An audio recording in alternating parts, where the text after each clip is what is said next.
80% des conseils sur TikTok sont de mauvais conseils. Une idée fausse courante est de confondre la force mentale avec le simple fait d'agir durement. Amy Morin a passé plus de 2 décennies à aider les gens à débloquer le pouvoir de la résilience en tant que travailleuse sociale clinique agréée et auteure à succès international de 13 choses que les personnes mentalement fortes ne font pas. Après être devenue thérapeute, ma mère est morte subitement. Elle et moi étions très proches. C'est sûrement l'une de mes plus grandes peurs. Je n'ai pas assez d'argent pour payer mes factures. Comment surmonter cette situation? Une période difficile? Et quand vous voulez faire quelque chose de mieux dans la vie, quand vous voulez améliorer votre santé mentale, vous devriez faire quelque chose. Et c'est à ce moment-là que j'ai écrit une liste de ce que les personnes mentalement fortes ne font pas. Et je l'ai mise sur Internet. 15 millions de personnes l'ont lu. J'ai pu devenir un auteur qui écrit des livres parce que cela a résonné avec tant de personnes. Et parfois, ce qui compte, ce n'est pas tant ce que vous faites, mais ce que vous ne faites pas. La série d'Amy a vendu plus d'1 million d'exemplaires, aidant parents, femmes et professionnels à renforcer leur force mentale. Quand nos émotions montent, notre logique descend. Donc plus nous ressentons une émotion intense, plus il est difficile de penser clairement. Ne faites pas les mêmes erreurs encore et encore. Ne renoncez pas après un premier échec. Profitez du voyage sans trop vous soucier de l'avenir. Elle a inspiré les audiences de géants mondiaux comme Google, YouTube et Under Armour et a été présentée dans Time, Oprah.com et Men's Health avec des apparitions sur Good Morning America et CNBC. Amy, conférencière, auteure et leader d'opinion, redéfinit notre compréhension et développement de la résilience mentale pour une vie plus forte. Bienvenue dans Success Story, je suis votre hôte Scott Clary.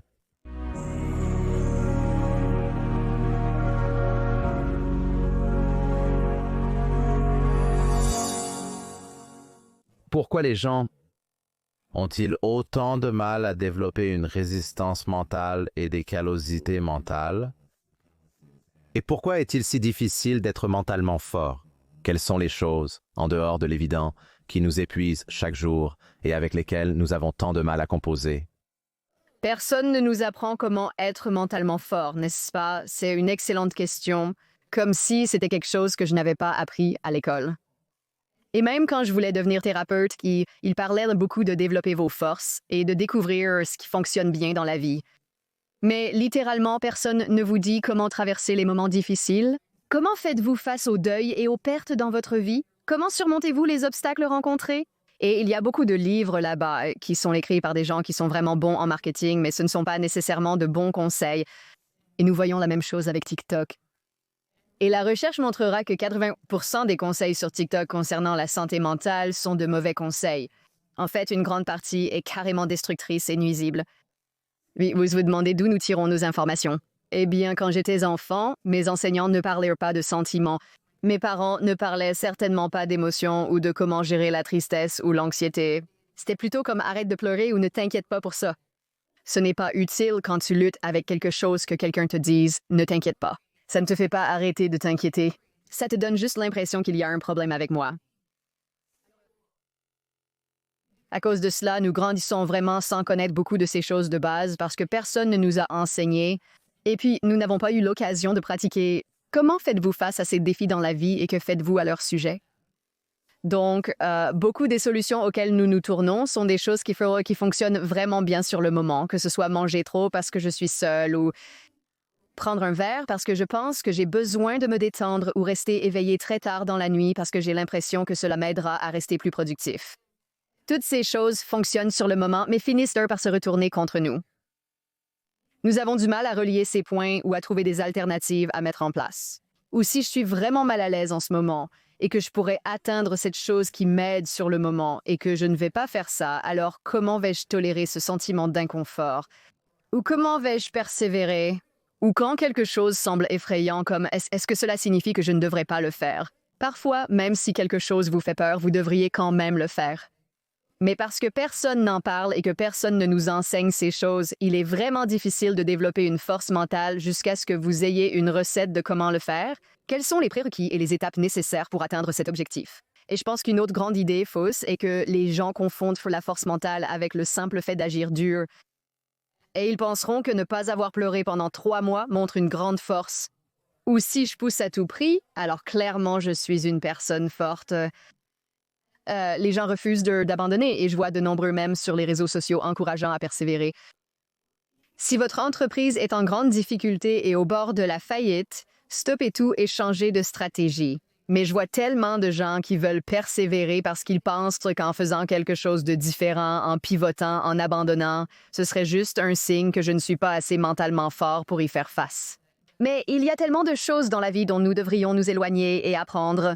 Mec, c'est vraiment une bonne réponse. Mais quand quelqu'un écoute cette réponse, c'est toujours comme « Oh mon Dieu ». Donc maintenant, je dois déterminer quand je devrais partir, quand je reste, quelles choses me profitent, quelles choses me font du mal, à quels instincts dois-je écouter, à quels instincts ne dois-je pas écouter. Nous allons aborder tout cela, évidemment, mais je pense qu'il est vraiment important de comprendre même votre propre parcours, car j'aime apprendre de personnes qui ont en quelque sorte écrit le manuel. Donc vous, comme tous les autres qui écoutent, n'aviez pas ce manuel en grandissant. Quel a été votre premier point d'inflexion dans votre vie où ce n'était pas seulement une expérience difficile, mais quelque chose qui vous a poussé à dire que je veux comprendre comment traverser cette merde, mais aussi que je dois comprendre comment traverser la prochaine chose, et la prochaine chose, et la prochaine chose, parce que la chose et la réaction que j'ai à cette chose particulière, je suppose que c'est ainsi que ce concept a évolué. Cela ne me sert pas. Alors guidez-moi à travers votre intérêt pour ce domaine, et la meilleure façon de le dire. J'ai grandi en étant un enfant extrêmement anxieux. Je vomissais avant l'école tous les jours pendant des années. Je détestais l'école. Les gens me demandaient ce que je détestais tant. Je n'avais même pas les mots pour le dire. Je disais juste que la journée était très longue. Et jusqu'à ce jour, je ne sais même pas exactement ce que je détestais à ce sujet. Comme si j'avais de bonnes notes, j'avais des amis. Je ne voulais tout simplement pas être là. Et cela semblait être 4 ans, comme un jour d'école. Alors j'ai vomi avant l'école. Et il a fallu beaucoup de temps même à mes parents pour comprendre cela. Mais vers 9 heures du matin, soudain, je me suis sentie beaucoup mieux. Et je ne savais pas non plus ce que c'était pendant longtemps.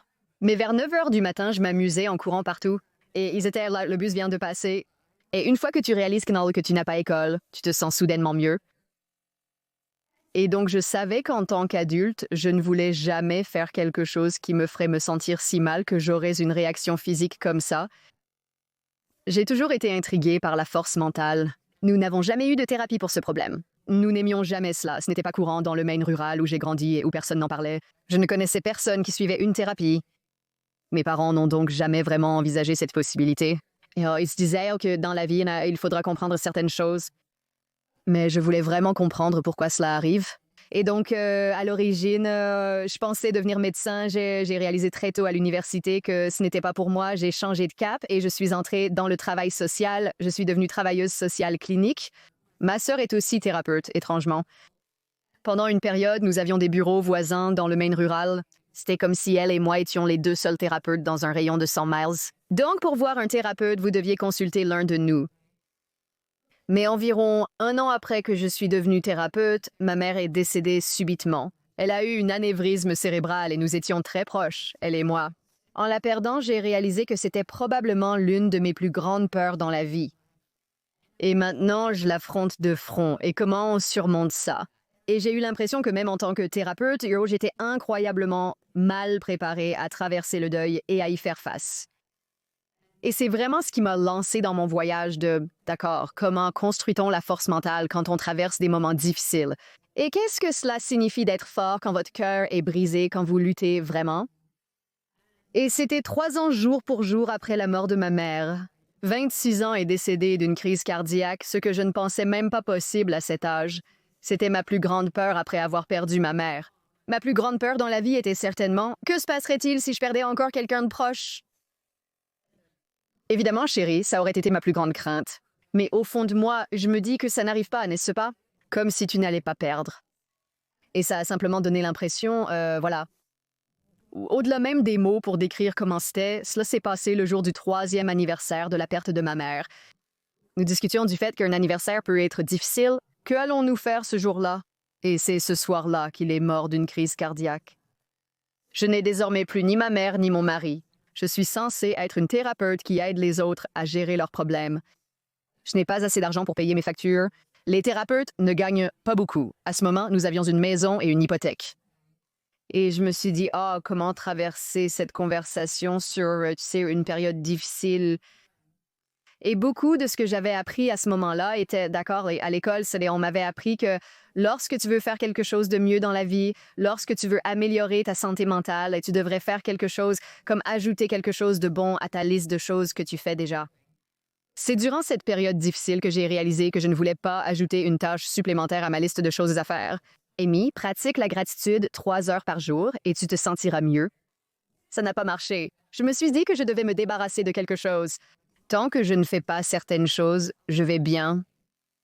Et quelques années après le décès de mon mari, j'ai commencé à écrire parce que je voulais garder ma maison. Je ne voulais ni me retrouver sans abri ni déménager. Mais j'avais commencé à créer du contenu en ligne juste comme un moyen de gagner un peu d'argent supplémentaire pour pouvoir garder ma maison. Mais au début, c'était des articles très génériques sur des choses aléatoires, rien à voir avec la thérapie ou quoi que ce soit du genre. Mais quelques années après cela, comme travailler sur mon deuil, j'ai vraiment dû faire beaucoup de recherches intérieures, creuser, comprendre comme non pas ces certaines mauvaises habitudes et tu iras bien. Heureusement, j'ai retrouvé l'amour. Je me suis remariée, j'ai eu une nouvelle maison, un nouvel emploi. La vie était bonne jusqu'à ce que mon beau-père soit diagnostiqué d'un cancer en phase terminale à peu près à la même époque. Et j'étais juste là, vous savez, j'ai juste passé toutes ces années à faire le deuil. Je suis sur le point de perdre à nouveau quelqu'un alors que la vie commençait enfin à être belle. Comment vais-je faire face à une perte de plus? Je me suis écrit une lettre sur ce qu'il ne fallait pas faire, car c'était la seule chose réalisable à ce moment-là. Amy, ne fais pas ces choses et tu iras bien. Et c'est à ce moment-là que j'ai écrit une liste de ce que les personnes mentalement fortes ne font pas. Et je l'ai mise sur Internet en espérant que quelqu'un la lirait, mais 15 millions de personnes l'ont lue. Et c'est ainsi que je suis devenue une auteure qui écrit des livres parce que cela a résonné avec tant de personnes que parfois ce n'est pas tant ce que vous faites, c'est plutôt ce que vous ne faites pas. Et cette première liste, cette liste qui, encore une fois, est devenue virale, évidemment, c'est quand des choses comme ça touchent directement, vous savez que tout le monde y fait face, mais personne ne sait comment le mettre en mots et vous incorporez dans cette liste des choses de vos propres expériences vécues, probablement, mais aussi de votre parcours professionnel. Vous avez compris comment ces choses vous impactent. Alors commençons en fait juste par ça. Commençons par la première version, où la liste vraiment que je pense aide les gens à traverser ces moments vraiment difficiles en fonction de toutes les différentes choses que vous avez traversées. Et ensuite, nous pouvons parler peut-être de pourquoi ces choses fonctionnent si bien. Et nous pouvons parler des aspects peut-être même biologiques, car il y a beaucoup de choses qui englobent, comme la résilience mentale, et se rendre non impénétrable à ces horribles situations que tout le monde va traverser, mais au moins mieux équipé pour y faire face. D'accord, maman, parcours la liste. Parcourons la liste pour commencer, c'est un bon point de départ. Ensuite, nous pourrons prendre le relais à partir de là. Testons ma mémoire pour voir si je peux faire ces tâches dans l'ordre. Je pense que je l'ai noté quelque part. Aussi, oui, ne te plains pas de toi-même.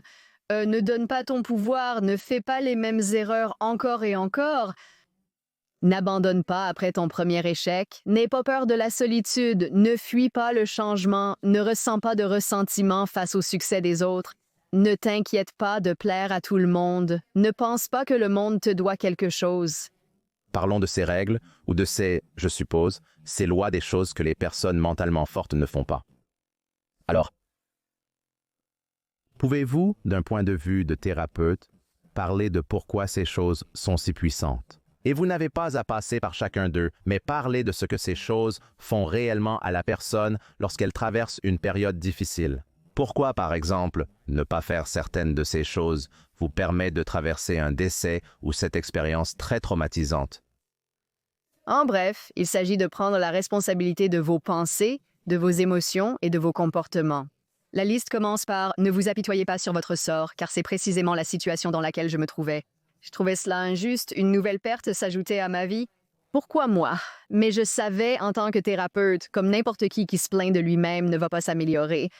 Et si tu vois quelqu'un qui se plaint de lui-même et que tu proposes une solution, une idée, n'importe quel type de soutien, sa réponse immédiate est « Eh bien, ça ne marchera pas pour moi ». Et voici pourquoi, comme si mon cas était spécial. Cette stratégie fonctionne pour 99,9% des gens dans le monde, mais je suis le 0,1% pour qui cela ne fonctionnera jamais. Et elles se mettent en colère que quelqu'un essaye même de les aider. Donc je savais qu'il est normal d'être triste et que nous devons être tristes. Cela fait partie du processus de deuil. C'est ainsi que vous guérissez en traversant ces épreuves ardues. Mais je savais aussi que si je m'entêtais et exagérais que ma vie était pire que celle de tout le monde ou que c'était si horrible, je ne pourrais jamais me rétablir. Je rendrais ces choses vraies que je pourrais dire « Oui, ma vie est terrible et je vais passer le reste de ma vie assise sur mon canapé sans jamais sortir à nouveau. » Mais cela ne me ferait ni à moi ni à personne d'autre aucun bien, alors cette liste contient de nombreux éléments liés à ce sujet. Il s'agit de prendre en charge votre façon de penser, de ressentir et d'agir sans céder votre pouvoir personnel. Vous pouvez m'appeler idiote, mais je n'ai pas à me sentir mal. Ce serait mon choix si je disais « Oh, je me sens vraiment mal parce que Scott m'a insulté aujourd'hui. » Non, je peux simplement dire d'accord, c'est son opinion et je peux passer à autre chose. Ou si vous avez un collègue qui vous parle beaucoup, vous pourriez dire « Vous savez, cette personne gaspille mon temps et gâche ma journée parce qu'elle ne cesse de parler. Et je ne peux rien faire. » Vous pourriez aussi fixer une limite et dire que vous ne le ferez pas maintenant.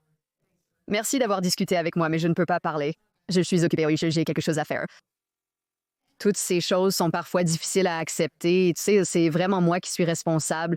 Mais en même temps, il y a beaucoup de liberté dans cette connaissance que je peux choisir le genre de vie que j'ai. Je ne peux pas contrôler toutes les choses qui m'arrivent, mais j'ai tellement de choix à ma disposition. Et même pour les choses hors de votre contrôle. Il est impossible de contrôler le comportement d'autrui. Ni vous ne pouvez pas contrôler l'économie, ni si les gens achètent vos produits. Cependant, vous pouvez contrôler la qualité de votre produit et comment vous répondez au comportement des gens. En gardant cela à l'esprit, je pense que cela nous apporte beaucoup de liberté pour dire que le choix nous appartient. Comme vous ne pouvez pas toujours contrôler la main qui vous a été distribuée dans la vie, il y a tellement d'options et comment vous y répondez. Cette liste concerne les personnes qui venaient là dans mon cabinet de thérapie, dont certaines avaient reçu des cartes très difficiles dans la vie. Et pourtant, ceux qui étaient encore optimistes, ceux qui diraient « Vous savez, cela a été difficile, mais j'ai ces compétences et ressources, et voici comment je vais m'en sortir », pouvaient s'en sortir. Et ils étaient toujours optimistes quant à l'avenir par rapport à d'autres personnes qui disaient « Pouvez-vous croire à quel point ma vie est mauvaise ?» Ils voulaient revenir la semaine prochaine pour me raconter à quel point les 7 derniers jours étaient horribles. Genre, pouvez-vous croire à quel point cela a aussi été affreux? Et ce sont les personnes qui ne s'améliorent pas. Vu de l'extérieur, cela semble évident. Il suffit de prendre un peu de temps, d'espoir, d'optimisme, d'essayer de nouvelles choses et d'être ouvert à l'expérimentation. Et si j'échoue ou si je fais une erreur, je peux gérer ça et je vais bien. J'adore ça. Il s'agit de propriété et d'être comme je dois demander parce que c'est facile à dire et comme vous l'avez mentionné, beaucoup plus difficile à faire et à vivre. Donc oui, une propriété extrême, oui. Croire que vous arrivez au monde, le monde ne vous arrive pas et vous pouvez prendre le contrôle de vos circonstances. C'est un changement d'état d'esprit très important. Mais dans l'instant, que ce soit ou non,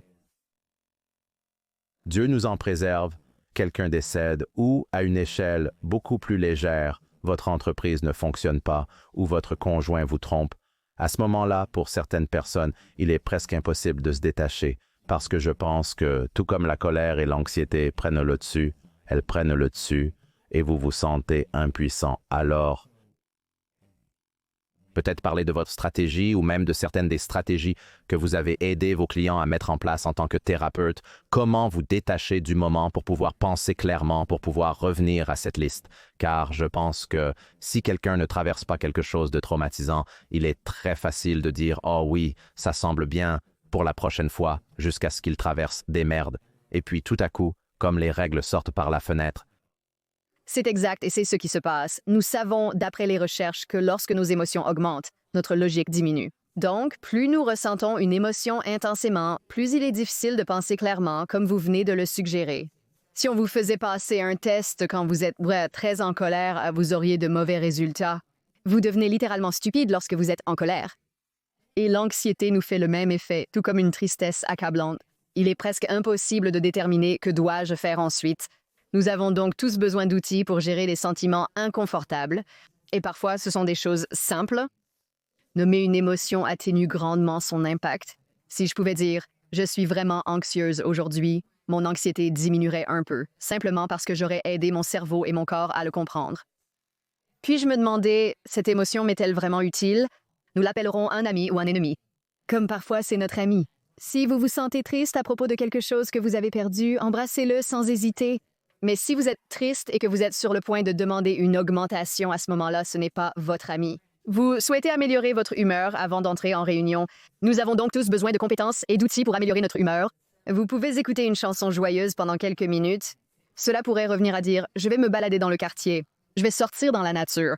Je vais faire quelque chose pour réduire l'intensité de ce sentiment. » Agir à l'opposé aide. Quand je me sens triste, mon cerveau me dit de rester en pyjama et de m'asseoir sur le canapé. Il n'a pas besoin de sortir et de faire quoi que ce soit. Eh bien, je n'ai jamais rencontré quelqu'un qui a dit « Tu sais, j'ai séché le travail aujourd'hui, je me suis assis sur le canapé en pyjama et à midi, je me sentais incroyable. » Sauf quand j'avais 8 ans et refusais d'aller à l'école. Mais la plupart du temps, quand nous faisons ce que notre cerveau nous dit de faire quand nous sommes coincés dans une mauvaise humeur, cela ne fait que renforcer une mauvaise humeur. Écouter de la musique en colère lorsque nous sommes en colère ne fait qu'intensifier notre colère. Donc parfois, vous devez alors dire « D'accord, cette émotion ne me sert pas bien. Donc je vais faire le contraire. » Je collabore parfois avec des personnes pour élaborer une liste de stimulants d'humeur. Donc je dirais « Que faites-vous quand vous êtes vraiment heureux? » Si vous rentriez du travail d'excellente humeur, que feriez-vous probablement? Et quelqu'un pourrait me donner une liste de lecture des chansons qu'ils écouteraient. Ils pourraient me dire et moi j'appellerais un ami. Je ferai une promenade, je pourrais travailler dans mon jardin pendant un moment. Et nous prendrons cette liste de tout ce qu'ils disent et vous l'accrocherez sur le réfrigérateur. En rentrant du travail de mauvaise humeur, choisissez une activité de cette liste pour vous détendre. Vous n'en aurez pas envie, mais vous vous sentirez un peu mieux après. Nous avons le contrôle sur nos émotions.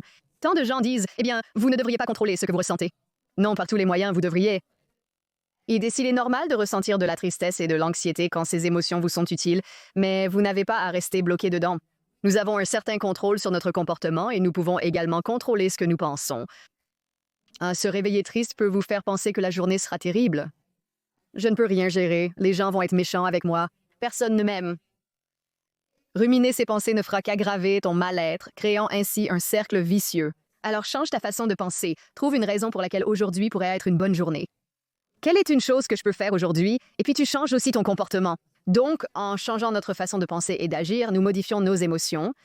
Tout cela semble être du bon sens quand on y réfléchit vraiment, mais littéralement, personne ne nous enseigne cela quand nous sommes enfants. Et je ne sais pas pourquoi ils ne le font pas, car cela aurait changé tant de vies. Et c'est ce que je reçois des gens. Si seulement j'avais appris il y a 20 ans. Oh oui, écoutez, à la fin de la journée, le bon sens est commun et ceci, quand vous le dites, c'est comme si oui, si je suis énervé, je devrais me concentrer sur des choses qui sont positives pour que je n'agisse pas quand je suis encore plus émotionnel, moins logique, plus en colère, plus stupide, donc peut-être ne pas répondre à cet email, peut-être ne pas répondre à votre petite amie, femme, mari, quand vous êtes super énervé et avez passé une mauvaise journée. Cela semble avoir du sens. C'est logique, mais personne ne le fait. C'est le problème. Comme les gens ne fonctionnent pas de cette façon et ils réagissent quand ils sont en colère et ils font juste des choses sans réfléchir. Tu sais, cela ne fait qu'aggraver le problème. Et c'est pourquoi nous essayons de créer un cadre où les gens peuvent prendre du recul. Et encore, il y aura toujours des problèmes dans la vie, mais la façon dont vous abordez ce problème va donner des résultats complètement différents que si vous étiez simplement super émotionnel lorsque vous l'abordez. Je suis curieux, pourquoi vous concentrez-vous sur les interdictions plutôt que sur les actions à faire?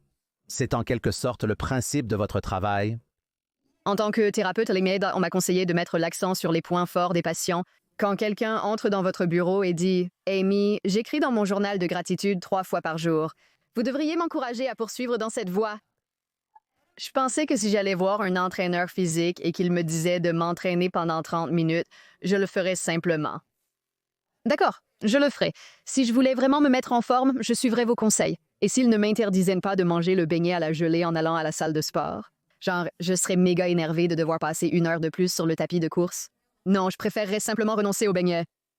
Et c'est ce que je voyais avec les gens dans mon bureau. Beaucoup d'entre elles sont extrêmement intelligentes. Ils ont lu des livres de développement personnel et travaillé sur eux-mêmes. Certains d'entre eux ont déjà suivi une thérapie et ils font toutes ces choses. Mais ensuite, ils avaient comme une mauvaise habitude contre-productive qui annulait beaucoup de leur progrès et ils avaient l'impression d'être coincés. Au lieu de dire « Je veux que tu suives 3 cours de yoga de plus et que tu médites 4 heures supplémentaires cette semaine. » Comme « Et si nous prenions ces 30 minutes que vous passez à vous plaindre chaque semaine quand vous rentrez du travail? Et si nous nous débarrassions de ça? » Et à la place, vous faisiez simplement quelque chose de différent pendant ce temps. Vous pourriez même vous installer sur le canapé pour regarder la 30 minutes, mais ne passons pas 30 minutes à nous plaindre de votre vie. Les gens diraient que leur vie a changé en renonçant à quelque chose. Parfois, c'est vraiment compliqué. Et ce n'est pas juste une petite habitude que nous avons. Parfois, c'est quelque chose de profondément ancré en nous ou dont nous tirons quelque chose. Si nous revenions à nous apitoyer sur notre sort. J'ai travaillé avec des gens qui disaient « Appelez leurs amis la nuit pour leur raconter tous leurs problèmes. » Ils me racontent les événements de la journée et les mauvaises choses qui leur sont arrivées, et c'est ainsi que nous nous rapprochons. Si nous n'allons pas nous plaindre de nos vies, de quoi allons-nous parler? Nous devons comprendre ce que nous retirons de cette habitude et ce que nous pourrions faire à la place pour satisfaire ce besoin. Même pour une habitude comme fumer, que retirez-vous de cela?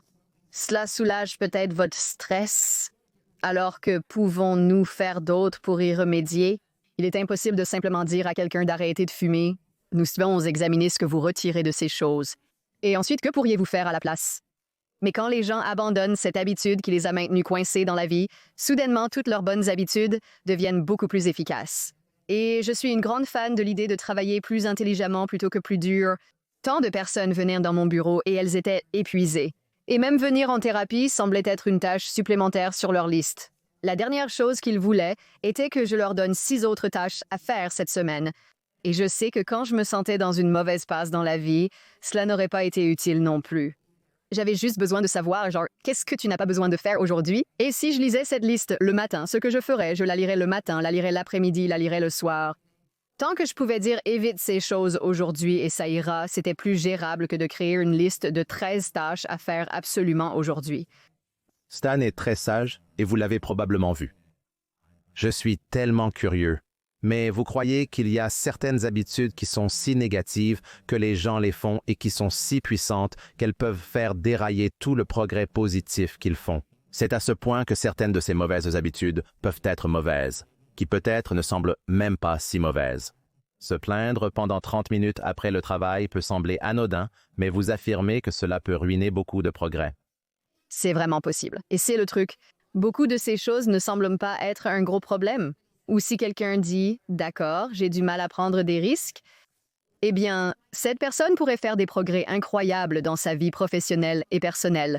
Et pourtant, certains obstacles vont l'empêcher de faire suffisamment de progrès pour qu'elle ait l'impression de pouvoir vraiment atteindre son plus grand potentiel. Donc, quelqu'un pourrait dire qu'il a des amis mais ne fait jamais le premier pas pour les contacter. Je n'invite personne à prendre un café, sauf si je suis certain qu'il veut vraiment être mon ami. Cette nouvelle connaissance que j'ai rencontrée quelque part, où je ne veux jamais prendre un risque commercial parce que se passerait-il si cela ne fonctionnait pas? Donc, c'est quelqu'un qui, peu importe combien de fois il médite ou combien de fois il écrit dans son journal de gratitude, si vous n'osez pas prendre de risques parce que vous ne pouvez pas gérer l'anxiété, peu importe que vous fassiez toutes ces autres choses. Comment quelqu'un peut-il évaluer où il en est de sa propre force mentale? Des lecteurs m'ont dit qu'ils ne pensaient pas être des personnes qui cherchent à faire plaisir aux autres jusqu'à ce qu'ils lisent le chapitre à ce sujet dans mon livre. Et puis cela a vraiment résonné en moi. Chaque chapitre propose une liste de contrôle pour vérifier si vous faites l'une des choses mentionnées. Et parfois, cela aide les gens à le reconnaître. Mais je pense que dans nos propres vies, nous pouvons nous demander quelle est l'émotion que je suis vraiment mal à l'aise à ressentir. Je crois que nous avons tous une peur qui nous empêche de prendre des risques sociaux, comme la gêne par exemple. Ou cela pourrait être l'anxiété, donc nous ne faisons rien qui nous mettrait vraiment en avant et nous aiderait à essayer de nouvelles choses. Cela pourrait être la tristesse. Nous évitons les situations où nous pourrions échouer par peur de ne pas pouvoir supporter la tristesse qui en découlerait. Donc, juste en vous posant cette question, vous pouvez obtenir une bonne compréhension de quelle est cette émotion que j'ai peur de ressentir. Et puis quand je la ressens, que fais-je? Donc parfois, quelqu'un dira, eh bien, je la repousse et j'essaie de ne pas la ressentir. Ou je suis vraiment rapide et nous avons tous des smartphones de nos jours. Donc quelqu'un qui ne supporte pas l'ennui prend son téléphone tout le temps ou la solitude. Je ne peux pas supporter la solitude. Alors, nous prenons nos téléphones et nos téléphones peuvent être des moyens incroyables de renforcer notre force mentale car vous avez tous ces conseils gratuits et toutes ces applications et choses cool que vous pouvez faire maintenant. Mais pour beaucoup, c'est juste un moyen d'éviter l'inconfort. Si vous ne ressentez jamais d'émotions inconfortables, il est difficile d'en tirer des leçons. Lorsque les gens se plongent dans le domaine de l'auto-assistance de la force mentale, ils vont tomber sur d'autres concepts comme la résilience, la ténacité et toutes ces autres choses. Et y a-t-il une différence significative? Je ne veux pas que les gens confondent l'un et l'autre ou pensent qu'ils sont identiques. Je n'en ai aucune idée. Mais d'après, je veux dire, au moins votre interprétation, y a-t-il des différences entre tous ces types de sujets d'état d'esprit que les gens vont essayer d'incorporer? J'apprécie votre question car beaucoup utilisent ces mots de manière interchangeable, mais nous parlons ici de résilience. Il s'agit de se relever après une épreuve difficile dans votre vie. Nous ne devrions pas passer notre vie à construire quelque chose en craignant constamment le pire, n'est-ce pas? Comme nous allons tous vivre des difficultés, mais bon sang, je veux aussi que nous profitions des bons moments de la vie. Et la force mentale concerne vraiment cela. Comment puis-je profiter des bons moments de la vie et en tirer le maximum? Parce que beaucoup de gens ont du mal avec ça. Ils diront, tu sais, je ne peux pas me permettre d'être heureux ou j'ai du mal à me permettre de ressentir certaines émotions. Donc la force mentale fera cela. Oui, elle vous aidera à rebondir après des épreuves, mais je vous garantis qu'elle rend les bons moments 1 million de fois meilleurs aussi. Donc c'est à propos des deux. Lorsqu'il est question de ténacité, les gens évoquent de la persévérance. Les gens utilisent parfois ces termes de façon interchangeable, mais il s'agit en réalité de votre capacité à persévérer. Je ne pense pas que nous devrions. Nous continuons pour la plupart beaucoup trop longtemps. Je crois qu'il faudrait abandonner plus souvent et plus vite. Je vois beaucoup de gens qui pensent que continuer à courir malgré une entorse à la cheville est le summum de la ténacité et de la persévérance. Genre, eh bien, maintenant vous ne pouvez pas courir pendant 6 mois parce que vous l'avez vraiment gâché. Si vous aviez pris une pause ce jour-là, vous seriez en meilleure forme.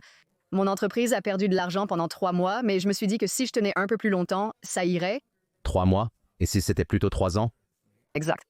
J'ai rencontré des gens qui sont du genre, tu sais, je ne vais pas abandonner. Et je suis comme, non, s'il te plaît, abandonne. Change de cap, fais quelque chose de différent. Et donc, la force mentale concerne aussi cela, savoir qu'il est OK de demander de l'aide. Il est OK d'arrêter complètement de faire quelque chose de différent et d'avoir la force de dire, tu sais, mon ego ne dépend pas de ça. Je n'ai pas à finir la course avec une jambe cassée ou je n'ai pas à faire aboutir cette entreprise simplement parce que j'ai déclaré il y a 3 ans que j'allais le faire. Peut-être que ce n'est plus mon objectif, que cela n'a plus de sens ou que cela ne va pas fonctionner. Et c'est d'accord. Donc, je pense que ce qui différencie vraiment la force mentale, ce n'est pas comme si j'allais gagner à tout prix. C'est comme, non, je vais être d'accord même si je ne gagne pas. De toute façon, c'est bien et je ferai de mon mieux, mais le résultat importe peu. C'est une distinction essentielle qui permet d'aborder la vie de manière plus saine. Parce que, encore une fois, quand vous le dites, je suis tout à fait d'accord que c'est ainsi que ces mots peuvent être interprétés. Et je ne pense même pas que c'est la façon dont, je veux dire, Angela Duckworth et la persévérance. Je ne pense pas qu'il y ait quelqu'un qui défende vraiment les mots persévérance ou résilience, mais je ne pense pas que quiconque ait construit quelque chose de significatif veuille que vous continuiez à avancer lorsque les choses ne fonctionnent pas. Vous devez avoir un signal pour quand ça avance dans la bonne direction, mais lentement, par rapport à quand ça ne bouge pas du tout dans la bonne direction, ou même quand votre étoile du Nord en tant qu'humain commence à changer et que vous devez comprendre cela, et cela doit guider vos décisions. Donc j'adore ça. Donc ce n'est pas à propos de gagner à tout prix. C'est à propos de est-ce même la chose que vous voulez gagner, peut-être pas. Et c'est là que la force mentale et la résistance mentale entrent en jeu pour avoir cette conversation difficile avec vous-même afin que vous puissiez prendre la bonne décision. Absolument. Combien de fois commençons-nous quelque chose et ensuite vous vous dites « Je ne me rendais pas compte que cela allait prendre autant de place dans ma vie. » Cela nuit à vos relations. Cela vous fait du mal, vous savez, vous êtes sur le point de divorcer de votre femme parce que vous travaillez trop. Ce n'est pas la meilleure façon de vivre la vie. Et les choses qui sont importantes. Exactement. Et beaucoup d'entre nous veulent persévérer parce qu'ils pensent « Non, je me suis inscrit pour ça, je vais le faire » ou nous pensons que nous souffrons pour une raison comme je vais travailler 80 heures par semaine et jusqu'à ce que je sois comme quoi pour si vous décidez que cela prend et vos objectifs ont changé et cela ne correspond vraiment pas à vos valeurs, faites quelque chose de différent, c'est OK. Donc la force mentale doit avoir un composant lié à presque l'intelligence émotionnelle parce que vous devez comprendre dans quelle direction vous allez réellement et pourquoi vous allez dans cette direction. Et pas seulement encore gagner à tout prix. Alors, la force mentale nécessite-t-elle une intelligence émotionnelle ou devez-vous améliorer votre intelligence émotionnelle pour améliorer votre force mentale? Existe-t-il une corrélation entre les deux concepts? L'intelligence émotionnelle a vu sa définition évoluer au fil du temps, comme c'est le cas pour de nombreux concepts. J'entends des gens dire qu'il faut vraiment comprendre les sentiments de son interlocuteur. Mais si je devais vous demander de lister autant de mots de sentiments que vous le pouvez, vous pourriez avoir du mal à rédiger un document de 10 pages sur le vocabulaire des émotions. Je fais cela avec des dirigeants et je peux intervenir oralement. Prenez une feuille et un stylo, puis écrivez le plus de mots exprimant des sentiments possibles en 30 secondes. Et pendant environ 5 secondes, c'est parce que ces personnes sont comme de la fumée qui s'échappe du papier parce qu'elles écrivent triste, en colère. Vous arrivez à environ 5 mots en moyenne. Et puis nous commençons à avoir du mal à nommer même une émotion. Beaucoup d'entre nous ne sont pas capables de reconnaître leurs propres émotions et encore moins de deviner celles des autres. Quand je vous demande comment vous vous sentez aujourd'hui, vous répondez « Bon, d'accord, bien. D'accord, exact. Les gens et nous n'utilisons pas de mots dans notre conversation quotidienne. Vous pourriez dire « Vous savez, j'ai des papillons dans le ventre. » Personne ne se promène et dit « En fait, je me sens un peu anxieux en ce moment. » Nous ne passons pas assez de temps à nous concentrer sur nos émotions et notre ressenti. Et puis, quand nous devinons comment les autres se sentent, nous ne sommes pas très doués selon ce que dit la recherche. Et pourtant, nous ne sommes pas prêts à demander non plus. Comme personne ne dit, vous savez, genre, êtes-vous sûr que c'est ce que vous ressentez aujourd'hui? Ou vous semblez un peu anxieux, qu'est-ce qui se passe? Genre, c'est assez rare que les gens aient ces discussions. Donc, je pense qu'une partie de la force mentale est plus liée à la conscience de soi et ensuite à se demander et ensuite, comment pourriez-vous vous sentir? Poser la question et ne pas prétendre être un lecteur de pensée, parce que quand j'entends les gens parler d'intelligence émotionnelle, parfois ils parlent comme de cette ruse psychologique de si j'entre dans une négociation et je te pose une question et tu y réponds par l'affirmative, right? Alors je suis 2 pas en avance sur toi et ils essaient de faire tout ça ou au lieu de simplement comprendre comme comment je me sens comme nous le savons d'après la recherche. Si je vais demander une augmentation, la dernière fois que je devrais le faire, c'est quand je me sens triste parce que si je dis hey, j'aimerais $10 de plus par heure et tu dis je vais te donner 5, je ne reviendrai pas à 750 parce que je suis comme mon ego ne peut pas supporter un autre coup aujourd'hui. Donc je vais accepter une mauvaise affaire. Donc, je pense que si nous nous concentrions davantage sur nos propres émotions et sur la conscience de comment je me sens quand j'entre dans une situation, cela rendrait les choses tellement meilleures que d'essayer ensuite de jouer à un jeu d'échecs où non seulement je dois savoir comment je me sens, je vais deviner comment tu te sens. Et ensuite, je vais faire un mouvement basé sur ce que je pense que tu ressens. Parce que 99% du temps, je crois qu'on se trompe. Si nous devions demander à quelqu'un comment l'autre personne s'est-elle sentie, et nous manquons aussi de conscience de soi, il y a beaucoup de recherches à ce sujet qui me font peur. Alors, une étude fascinante a mis en scène 2 personnes en pleine négociation.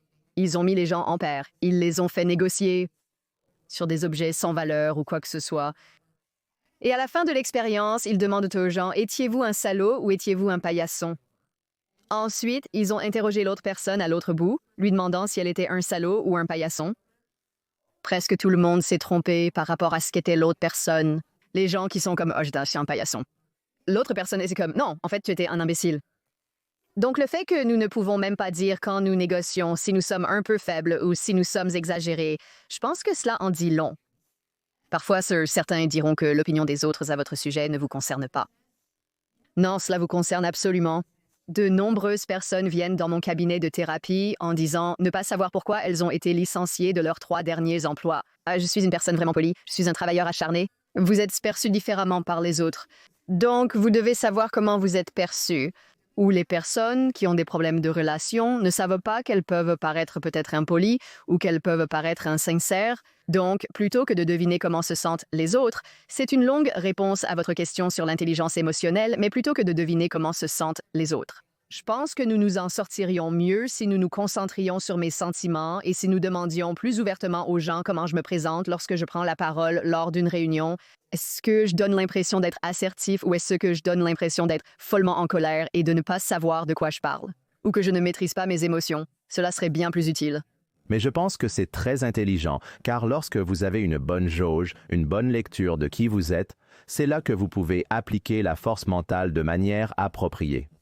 Si quelqu'un pense que vous êtes, je veux dire, si vous ne savez pas comment vous apparaissez, encore une fois, beaucoup de gens écoutent ce podcast ou aiment l'entrepreneuriat, les affaires, tout ça. Mais je veux dire, tout le monde qui écoute, qui essaie de comprendre comment gérer leur travail ou leur partenaire d'affaires ou leur nouvel employé, a aussi un conjoint à la maison et ils essaient de comprendre comment ils se présentent à leur conjoint. Et parfois, je pense que vous savez, parfois c'est difficile pour les personnes ayant une personnalité de type A qui sont entrepreneuriales. Je pense parfois que elles ont du mal. Cela peut être efficace jusqu'à un certain point sur le lieu de travail, mais ensuite vous ramenez ça à la maison.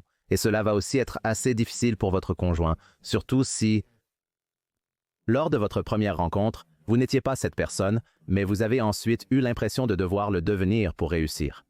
Je pense que c'est un tout autre sujet, car je ne crois pas que vous deviez changer de personnalité. Pour réussir, je pense que c'est quelque chose dans lequel les gens tombent presque comme un piège, mais disons que vous avez commencé une entreprise. Maintenant, vous avez des centaines d'employés et vous avez l'impression de devoir être différent, puis vous ramenez ça à la maison.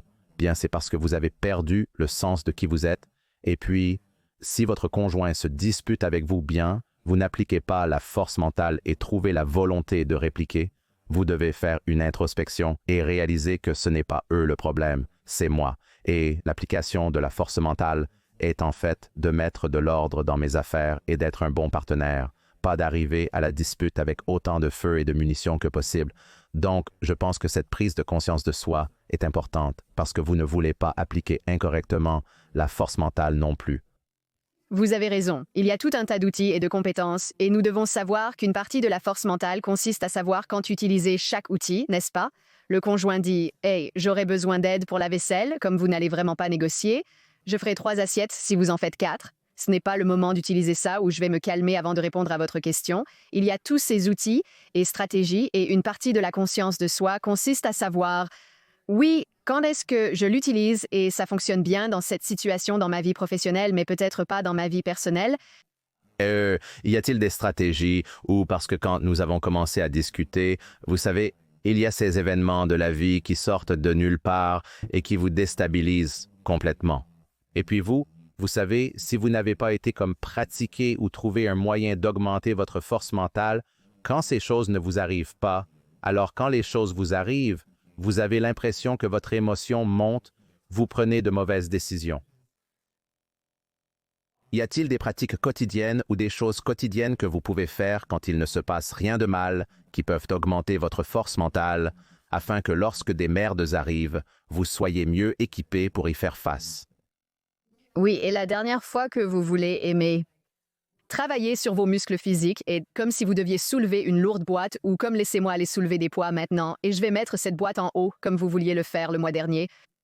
Donc, je pense qu'il est toujours bon de travailler sur notre force mentale, peu importe à quel point vous pensez être fort. Et je sais que j'ai dit des choses comme vous n'avez pas besoin de faire toutes ces pratiques de gratitude ou de méditation, mais ce sont en fait les pratiques que vous voulez faire. Évitez simplement les mauvaises habitudes qui prennent le dessus. Donc, une chose sur laquelle nous pouvons toujours travailler, ce sont les pensées qui traversent notre tête. Vous avez environ 60 000 pensées quotidiennes. La plupart d'entre elles répètent ce que vous avez pensé hier, et beaucoup d'entre elles ne sont pas vraies. Et vous avez certaines pensées sur vous-même, sur ce dont vous êtes capable, sur ce que vous ne pouvez pas faire. Parfois, il suffit de se demander à quel point cette pensée est vraie. Est-ce un fait ou une opinion? Si vous pensez « Oh, je ne suis pas bon en négociation », est-ce un fait ou une opinion? Est-ce quelque chose sur lequel vous pourriez travailler? Demandez-vous parfois « Que dirais-je à un ami ayant ce problème ?» Après une erreur au travail, on peut rentrer chez soi en pensant s'être embarrassé ce jour-là. « J'ai tout gâché. Que dirais-je si mon ami m'appelait et me disait ça? » Non, vous diriez sûrement « Tu feras mieux la prochaine fois. » Peut-être que ce n'est pas si grave. On ne va pas te traiter d'idiot qui a tout gâché. En effet, nous avons souvent ces pensées en nous. Alors, apprendre à pratiquer un peu plus d'autocompassion et une pensée un peu plus réaliste fait beaucoup de chemin. Et puis, simplement devenir plus conscient de ce que nous ressentons. Il pourrait s'agir d'imprimer une liste de mots de sentiments en recherchant des mots de vocabulaire émotionnel sur Google et de l'imprimer.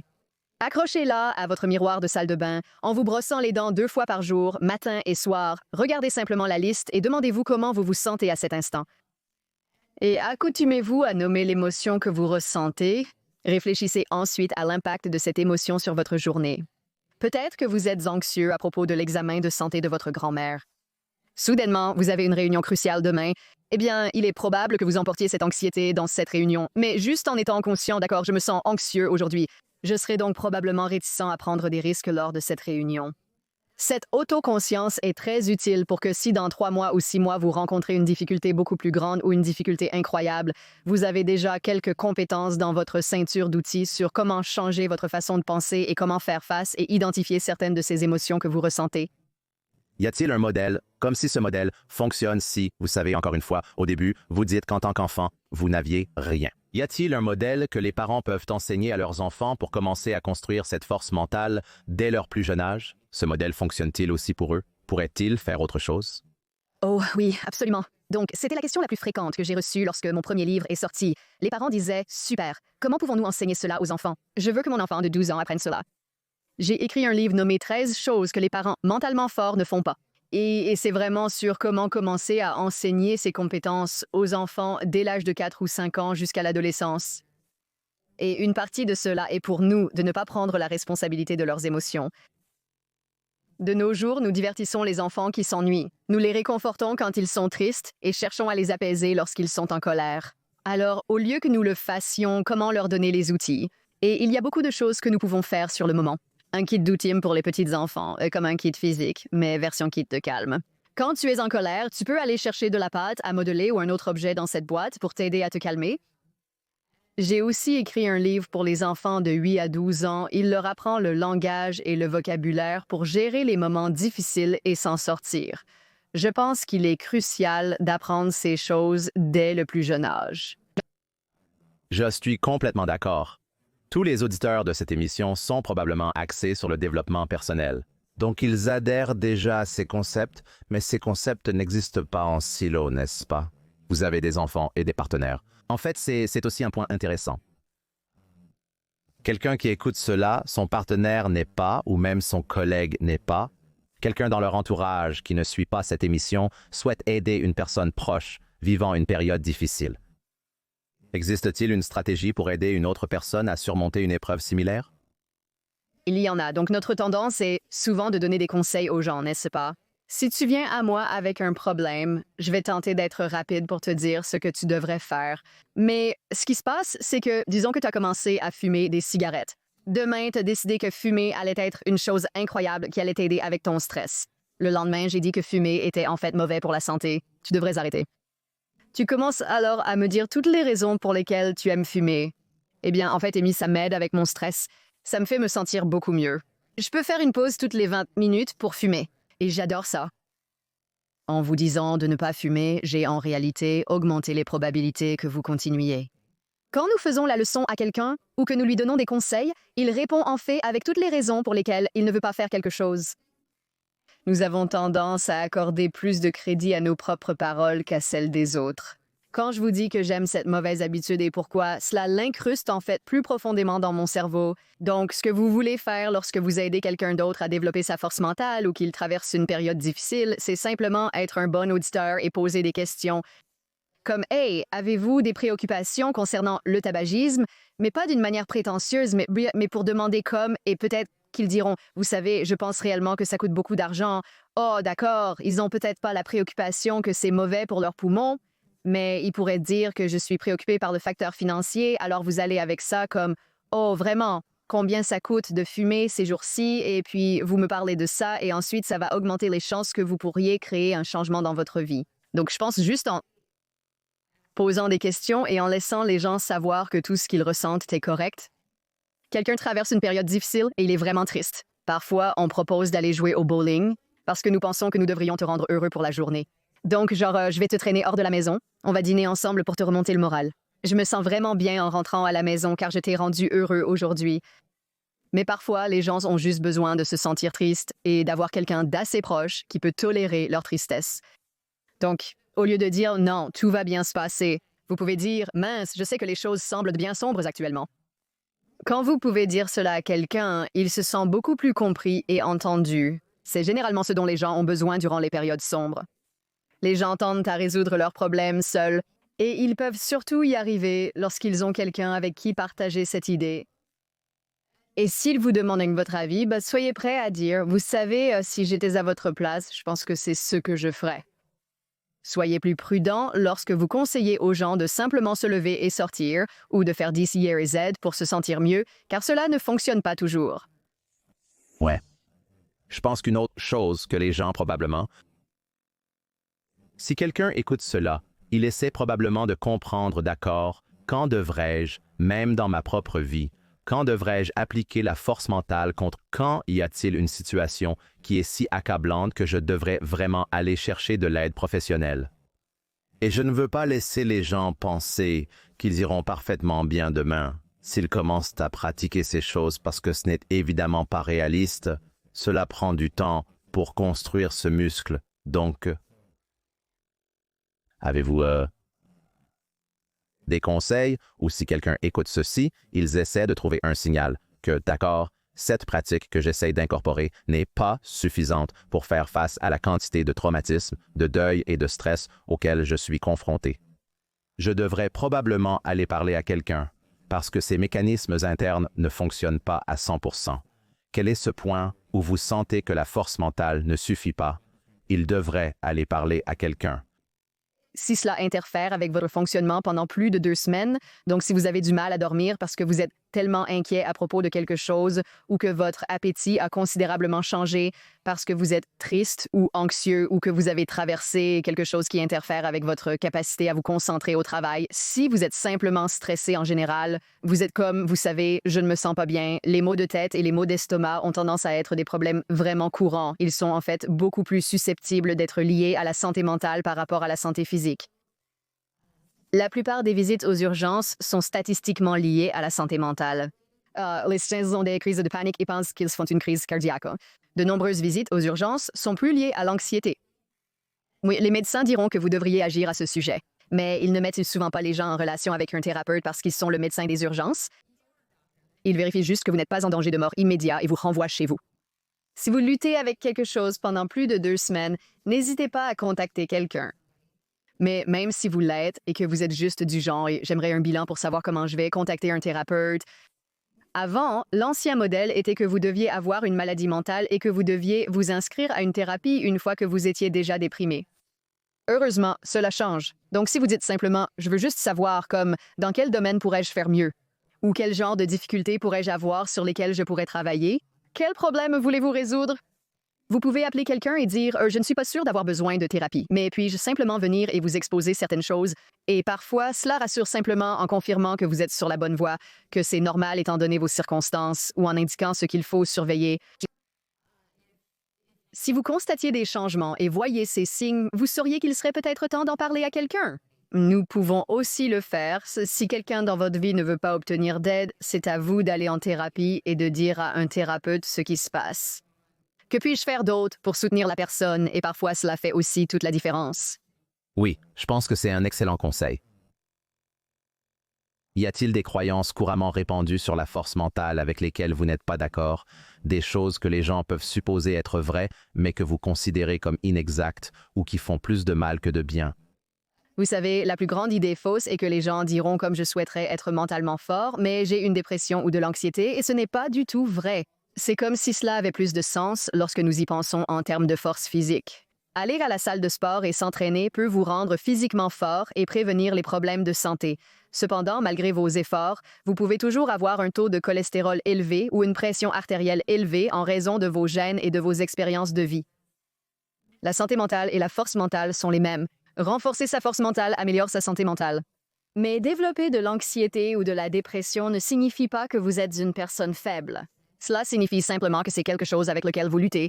Certaines des personnes les plus fortes que j'ai connues luttaient contre des problèmes de santé mentale, mais elles se présentaient encore chaque jour. Sachez que cela concerne vos habitudes quotidiennes et les choix que vous faites. Il y a de nombreuses choses que vous pouvez faire pour renforcer votre force mentale. Mais en cas de problème de santé mentale, n'hésitez pas à solliciter de l'aide.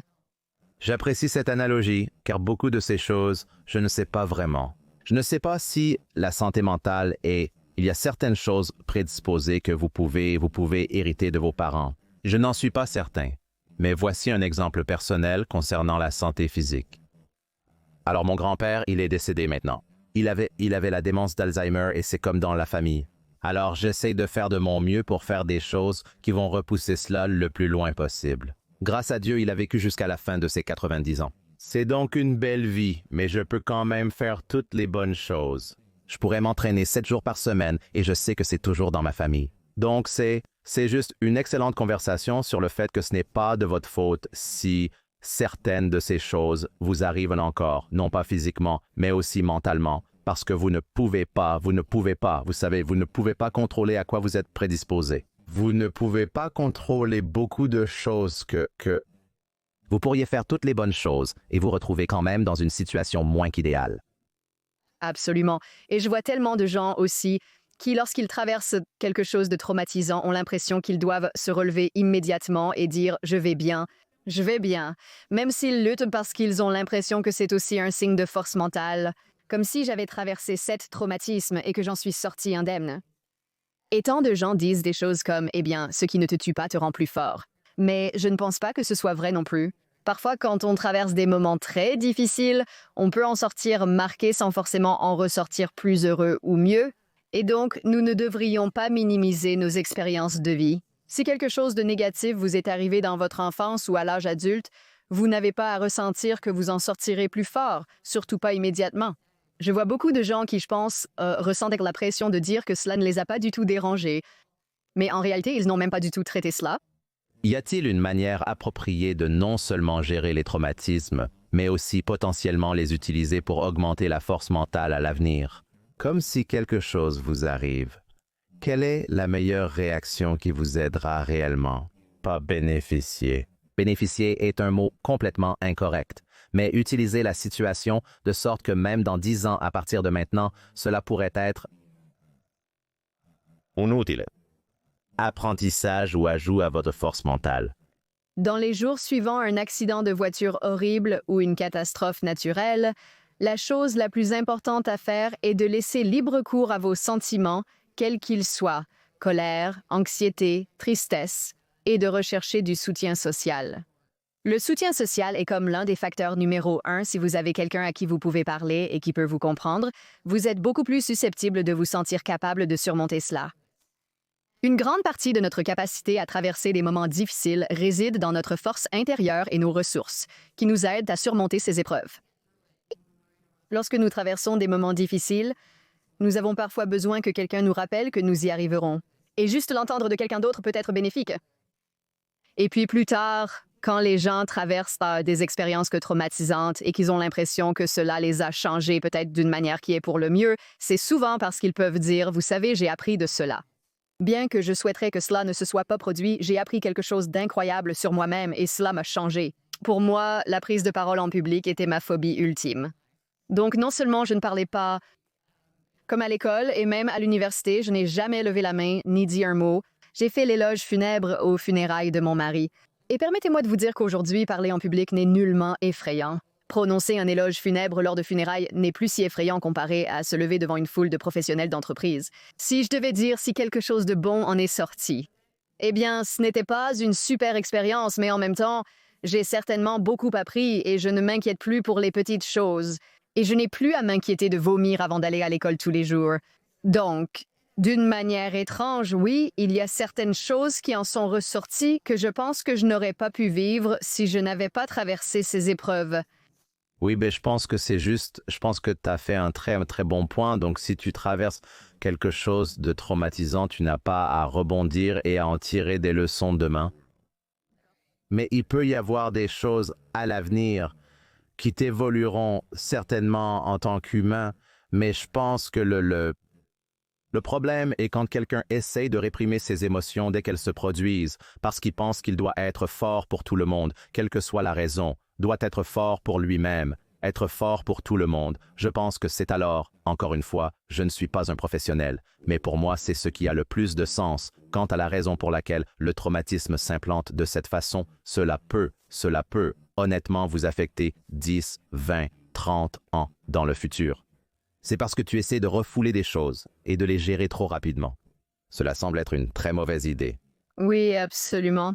Et aussi tentant que cela puisse être de dire « Oh non, je vais bien », juste après que quelque chose se passe, que vous ne voulez pas faire ça. D'accord, donc vous avez 13 interdictions. Vous avez écrit l'article, vous avez fait la conférence TED, vous avez rassemblé le livre, mais ça fait un moment. Y aurait-il un 14e point que vous voudriez ajouter au livre ou à l'article depuis que vous avez l'impression qu'il est entré dans votre vie et qui serait un excellent 14e point? Oh, excellente question. Vous savez, je ne pense pas, comme je n'ai jamais juste trouvé une chose du genre « Oh, j'aurais aimé ajouter cela au livre » ou quelque chose comme ça. Ce qui est intéressant parce que j'ai encore une fois écrit le livre basé sur l'article et l'article était quelque chose que j'ai écrit pour moi-même. mais j'y pensais certainement depuis des années, même si je n'avais jamais mis le stylo sur le papier, donc je ne pense pas. La joie d'avoir maintenant 6 livres, donc j'ai pu écrire sur tant de choses dans tous les livres suivants, mais je n'ai jamais trouvé une chose que je pense avoir manqué dans ce livre. Bien, c'est une liste complète, c'est tout ce qui compte. J'étais juste curieux si vous aviez vu quelque chose ou remarqué quelque chose en vous que vous n'avez pas vraiment inclus, mais c'est bien, c'est très très bien. Mais vous savez ce qui serait, parce que la santé mentale, la force mentale, je dirais la même chose mais différemment. Laissez-moi vous expliquer où je veux en venir. Donc, la santé mentale, la force mentale, évidemment, des sujets très à la mode en ce moment. Lorsque vous examinez de nouveaux problèmes auxquels les gens sont confrontés, ou même lorsque vous recherchez de nouvelles choses qui affectent certains de vos patients, quelles sont les nouvelles choses que vous examinez, ou les nouvelles idées, ou les nouveaux concepts, ou les nouveaux traitements, ou même simplement les nouveaux stress, même dans un monde post-coronavirus disease 2019, que les gens affrontent actuellement, que vous pensez être très pertinent, que vous voyez revenir encore et encore? Oh, je pense que si quelque chose de bon est sorti de Coronavirus Disease 2019, c'est que les gens parlent davantage de santé mentale. Et je pense que les gens sont réalisés que si on enlève quelque chose de notre vie, soudainement, nous sommes tous à un pas de souffrir de quelque chose comme la dépression ou l'anxiété de toute façon. Alors, cela est devenu beaucoup plus courant dans les conversations. Mais à l'inverse, l'un des mauvais côtés que je constate, c'est que cela a presque dilué au point que les personnes qui luttent vraiment se sentent presque ignorées. Ils diront que l'anxiété est courante, n'est-ce pas? Nous ressentons tous de l'anxiété, mais cela ne signifie pas forcément un trouble anxieux. Je vois des gens qui disent rapidement avoir aussi une anxiété sociale. La personne n'a pas d'anxiété sociale. Ils sont peut-être juste un peu plus introvertis que les autres. Donc, je vois beaucoup de ces mots mal utilisés, comme tout le monde est un narcissique de nos jours ou un sociopathe, et je vois beaucoup de ces choses utilisées presque comme une arme, où les gens les lancent dans les conversations et les utilisent comme si c'était des choses de tous les jours, et les gens se diagnostiquent avec des choses qu'ils n'ont pas nécessairement. Donc, c'est l'une de mes grandes préoccupations. Et je suppose que l'autre grande préoccupation que j'entends des gens est comment les gens se sentent épuisés de nos jours, ayant l'impression de ne pas pouvoir arrêter de travailler depuis le début du télétravail. Peut-être pendant la pandémie ou dans un monde post-pandémique, ils se sentent obligés de prendre de l'avance, puis piégés sur un tapis roulant dont ils ne peuvent jamais descendre, devant rester éveillés tard pour avancer le travail du lendemain. Et puis demain, ils ont toujours l'impression de ne pas être en avance et ils ont l'impression de prendre de plus en plus de retard. Chaque jour, et ils ne savent pas comment s'arrêter. Et bien sûr, dans l'économie actuelle où les gens sont stressés à cause de l'argent, de toute façon, les gens disent qu'ils doivent continuer à intensifier, même si Donald savent pas quoi faire d'autre. Et je n'ai le temps pour rien. Et pendant ce temps, ils ont l'impression que leur santé mentale souffre peut-être, mais ensuite ne savent pas quoi faire à ce sujet. J'ai de nombreuses inquiétudes concernant le burn-out et les personnes qui ressentent la pression d'être plus productives, mais n'y parviennent pas actuellement. Eh bien, je pense que cela se rattache à cela. Voulez-vous même gagner le jeu que vous jouez? Je pense que l'épuisement vient de là. Je pense que l'épuisement vient du fait que les gens surestiment trop la résilience et le font à tout prix et ne renoncent jamais et ne se concentrent pas assez sur la force mentale et la conscience de soi et le cul pour comprendre est-ce une direction dans laquelle je veux vraiment aller. Et je veux dire, il y a beaucoup de raisons à cela, mais que ce soit la culture du travail acharné, le coronavirus disease 2019 ou l'augmentation du coût de la vie, c'est comme une tempête parfaite de toutes ces conneries qui causent ce stress. Et pour cette personne qui a l'impression d'être sur cette roue de hamster, ramenez-le simplement à la force mentale. Quel serait le conseil pour qu'ils puissent au moins, pour une seconde, faire une pause, retirer leurs pieds de ce tapis de course et ensuite comprendre les actions qu'ils peuvent entreprendre pour commencer à aller dans la bonne direction, même si ce n'est pas tactique au début et que c'est seulement psychologique, car ce serait le premier pas. Oui, donc parfois il s'agit de savoir quelles sont mes valeurs dans la vie. Et est-ce que je vis selon mes valeurs? Il est facile de dévier de notre chemin où nous valorisons la famille. Pourtant, nous travaillons 120 heures par semaine. Est-ce vraiment le genre de vie que je veux vivre? Et nous devons prendre du recul car sinon la vie nous arrive. Et nous nous impliquons dans toutes ces choses sans nous demander qu'est-ce que je valorise vraiment? Et est-ce que ma vie reflète cela? Et une bonne façon de faire cela est de prendre un peu de distance psychologique, peut-être en faisant ce test où vous prétendez avoir 100 ans et que vous regardez en arrière sur votre vie. Demandez-vous simplement ce qui vous ferait dire « Mon Dieu, c'était une vie bien vécue ». Et peut-être que c'est d'avoir 5 millions de dollars à la banque, mais peut-être pas. Vous craignez peut-être que personne ne mette quoi que ce soit sur votre tombe. Elle était très productive. Qu'est-ce que je veux que les gens disent? Comme j'étais une personne gentille, j'ai fait des choses gentilles. J'ai passé beaucoup de temps avec mes proches. Je n'avais peut-être pas la belle maison et la voiture, mais j'ai fait d'autres choses à la place. Donc, pour vraiment vous accorder avec ce que sont vos valeurs et si vous vivez selon elles, et pour s'assurer que nos vies reflètent cela, lorsque je travaille avec des parents et des enfants, il m'arrive de faire une intervention orale en journée. Je demande aux enfants, si vos parents assistaient à une réunion parents-professeurs demain, qu'aimeraient-ils probablement le plus entendre dire par l'enseignant? Préféreriez-vous être l'enfant le plus intelligent ou le plus gentil de la classe? Et comme 99,9% des enfants disent « Oh, ma mère veut que je sois l'enfant le plus intelligent de la classe », ce soir-là, je demanderai aux parents ce que vous préféreriez entendre. Et que ce soit simplement parce que les parents pensent que c'est socialement approprié, mais beaucoup de parents disent « Non, je veux que mon enfant soit gentil ». Alors nous rentrons à la maison ce soir et demandons à votre enfant ce qu'il pense que c'est. Réfléchissez à la fréquence à laquelle nous parlons de gentillesse à la maison par rapport à combien de fois je demande si les devoirs ont été faits aujourd'hui. Et pensez simplement à ces petites choses dans nos vies. Et même si vous n'avez pas d'enfant, comme ce qui est vraiment reflété dans votre vie par où vous passez votre temps, où va votre argent, votre calendrier et votre chéquier, sont assez révélateurs de beaucoup de choses dans votre vie. Est-ce que cela reflète vraiment la façon dont vous aimeriez passer votre temps? Quand vous aurez 100 ans, en regardant en arrière sur vos 30 ou 40 ans, penserez-vous que c'était du temps bien dépensé? Très bon conseil, d'accord. Où les gens peuvent-ils entrer en contact avec vous, obtenir plus de votre contenu? Votre livre sera sur Amazon. Je le mettrai aussi dans les notes de l'émission, mais juste quelques liens. Donnez quelques liens pour que les gens sachent où aller. Mon site web est amimorin.com. LCSW signifie Licensed Clinical Social Worker. Et là, vous pouvez trouver des informations sur mes 6 livres ainsi que mon podcast appelé le podcast Mentally Stronger avec la thérapeute Amy Morin. Nous discutons des stratégies pour renforcer la force mentale 2 fois par semaine. J'ai un invité le lundi et je fais un épisode solo le vendredi où je parle de tout ce qui concerne le renforcement mental.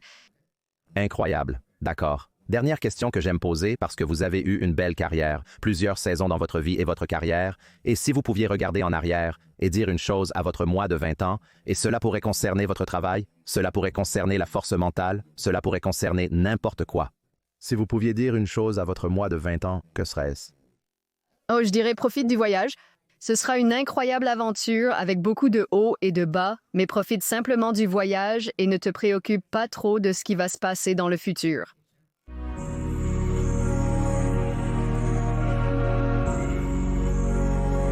Merci.